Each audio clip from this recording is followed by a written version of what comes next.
నాకు ఒక స్నేహితుడు ఉండేవాడు.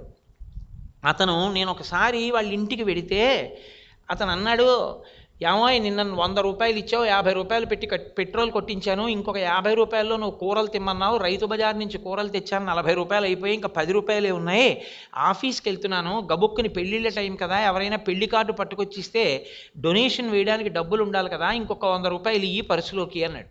అంటే ఆవిడ 100 రూపాయలు క్యాజువల్గా పట్టుకొచ్చి ఇచ్చింది. ఆవిడేం ఉద్యోగం చేయట్లేదు, ఇతనే ఉద్యోగం చేస్తాడు. 100 రూపాయలు జేబులో పెట్టుకుని వచ్చేస్తున్నాడు. అతను నాకు బాగా ప్రియమైన స్నేహితుడు, పేర్లు ఎందుకు చెప్పాలి.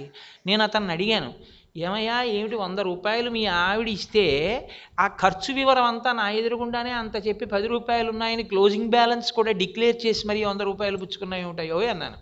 అంటే అతను అన్నాడు, ఏమి లేదయ్యా కోటేశ్వరరావు, నాకు ఒక బలహీనత ఉంది. నాకు అప్పుడప్పుడు వ్యసనం మీదకి దృష్టి మరలుతూ ఉంటుంది. ఎప్పుడో ఒకసారి అలవాటైన వ్యసనం, దాని నుంచి నేను నిగ్రహించుకోవడానికి చాలా ప్రయత్నించాను. నేను ఆఖరికి ఆలోచించి నాకు నేనుగా ఒక నిర్ణయం తీసుకున్నాను. పరమేశ్వరుడి దగ్గర ఒట్టు పెట్టుకున్నాను.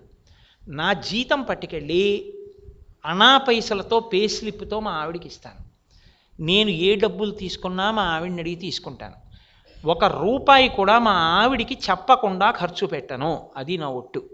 ఇప్పుడు నేను ఆ వ్యసనానికి డబ్బు ఖర్చు పెట్టాలంటే నేను పెట్టుకున్న ఒట్టు ప్రకారం మా ఆవిడికి చెప్పాలి, నేను ఇందుకు డబ్బు ఖర్చు పెట్టుకుంటాను ఇమ్మని. అసలు ఆ మాట నా నోటితో చెప్పడానికి చచ్చిపోతే తప్ప చెప్పలేను, అంత సిగ్గుపడాలి.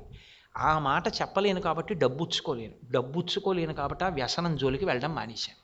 కాబట్టి నేను ఆ వ్యసనించి బయటపడ్డానయ్యా. మళ్ళీ నేను ఆర్థికంగా స్వేచ్ఛని పొందితే నేను వ్యసనం వైపు కెడతానేమోనని ఆనాటి నుంచి ఈనాటి వరకు మా ఆవిడికే లెక్క.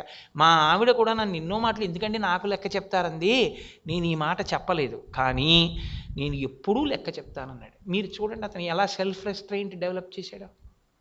తనని తాను నిగ్రహించుకున్నాడు, ఏదో ఒక డివైస్ పెట్టి నిగ్రహించుకున్నాడు. కాబట్టి ఉత్తమ కుటుంబీకుడు అయ్యాడు. అతను నా స్నేహితుడు అని చెప్పుకోవడానికి గర్వపడ్డాను. ఈ సందర్భాన్ని నేను ఎన్నో సభలలో ప్రస్తావన చేశాను. ఒక వ్యక్తి తన బలహీనతని తెలుసుకోవడం చాలా గొప్పతనం. తన బలం గురించి చెప్పుకోవడం గొప్ప కాదు, తన బలహీనతని తెలుసుకొని తన బలహీనతని ఎలా అధిగమించాలన్నది తెలుసుకోవాలి. అది అసలు నిజంగా విద్య అనేటటువంటి మాటకి యథార్థమైనటువంటి విలువ.